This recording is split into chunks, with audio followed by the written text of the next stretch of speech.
കൂട്ടുകാരെ അപ്പോഴും ഫേസ്ബുക്കിൽ കാണുന്നവര് ഒന്ന് ഫോളോ ചെയ്യുക. എനിക്കൊരു സപ്പോർട്ടാവും.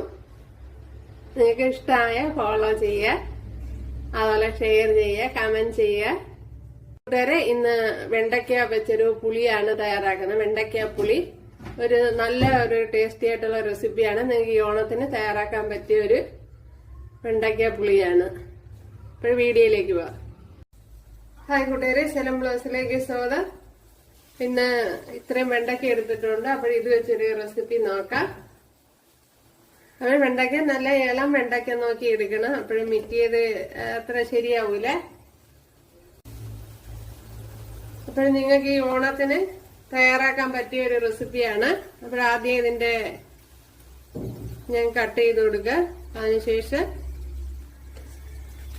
ഇതേപോലെ കട്ട് ചെയ്തെടുക്കുന്നു.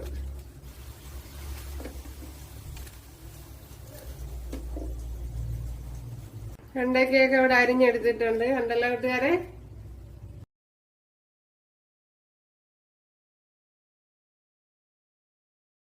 അപ്പോഴും നമ്മുടെ വെണ്ടയ്ക്കയെല്ലാം ഇവിടെ കട്ട് ചെയ്തെടുത്തോണ്ട് വന്നിട്ടുണ്ട് കൂട്ടുകാരെ. ഇവിടെ കുറച്ച് ഓയിൽ ഒഴിച്ചു കൊടുത്തിട്ടുണ്ട്. അതിലേക്ക് ഇനി ഈ വെണ്ടയ്ക്ക ഇട്ട് കൊടുക്കാം.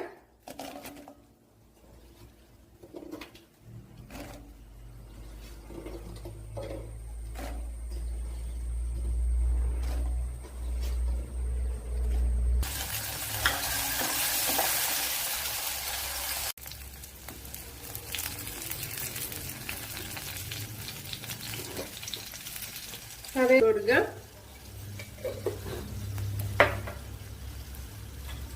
ഒരു 2-3 വറ്റൽമുളക്,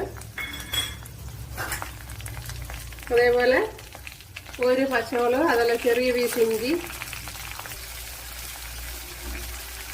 1 ടേബിൾ സ്പൂൺ എരിവില്ലാത്ത മുളക് പൊടി, മഞ്ഞൾപ്പൊടി,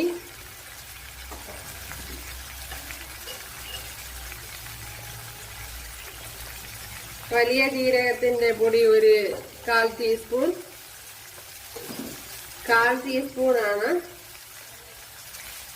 അടുത്തൊരു ശകലം കായപ്പൊടിയും കൂടെ. കായപ്പാട്ട തുറക്കണില്ല കൂട്ടുകാര്. ഇനിയൊരു 1/4 ടീസ്പൂൺ കായപ്പൊടിയും കൂടെ. നല്ല പോലെ ഒന്ന് മൂപ്പിച്ചെടുക്കണം. കൂടി പോകണ്ട.